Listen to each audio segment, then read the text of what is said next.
I still remember the first time I told my family I wanted to change the world, not with a speech, not with grand promises, but with science.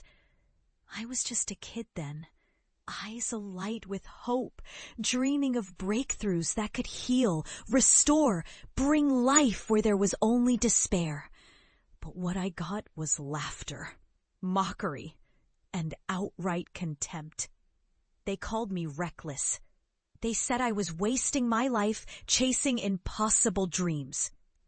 My father, a stern man with a reputation for practicality, looked me in the eye and told me I was an embarrassment. My mother shook her head, pity lurking behind her smile. My siblings, older and more cynical, told me I was naive, an idealist who'd end up broke and broken.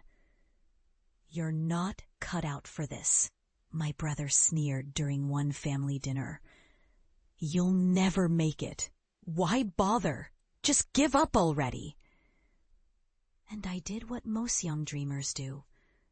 I buried that voice inside me, tucked away beneath layers of doubt and fear. But the fire never quite died.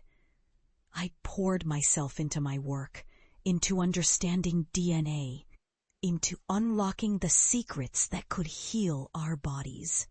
I built a biotech startup, pouring every ounce of hope into it, until betrayal shattered everything.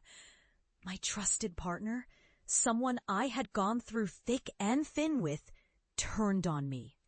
He stole our research, sabotaged our funding, and left me drowning in lawsuits and debt. The startup was shut down, and I was branded reckless, a fool with a wild dream. The medical establishment, the critics, even my own family, everyone told me to give up, that I'd failed. But I refused to let that be my end. I knew deep down that what I was doing mattered. So I turned underground, into shadows, to continue my work. I hacked my own DNA, refined gene therapies. Affordable, accessible, transformative. I wasn't interested in patents or profit. I wanted to give people their lives back. Years passed. I was called reckless, illegal, dangerous. But I kept going, driven by a purpose that burned brighter with every obstacle. And then, one day, I succeeded. I unlocked a gene therapy that could regenerate barren land, soil so depleted, so lifeless, that it seemed beyond hope. I tested it on patches of desert, on abandoned farms, on degraded ecosystems.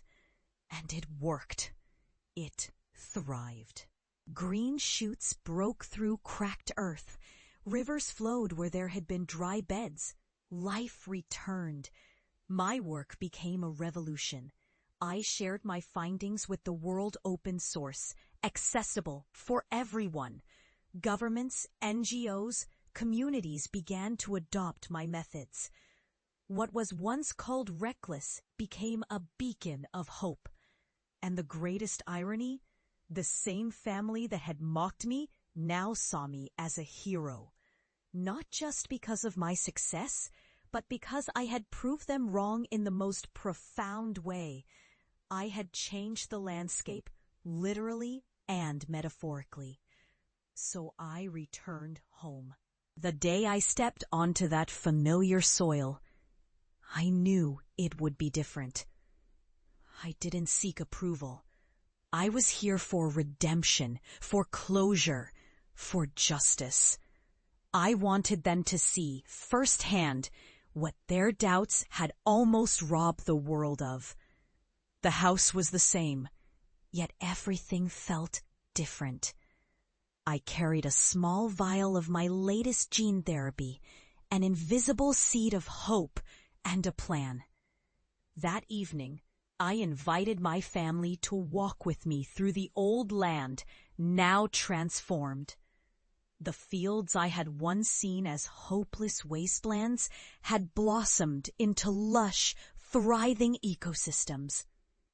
Trees towered where there was once only dust. Fruit trees bore heavy with ripe bounty.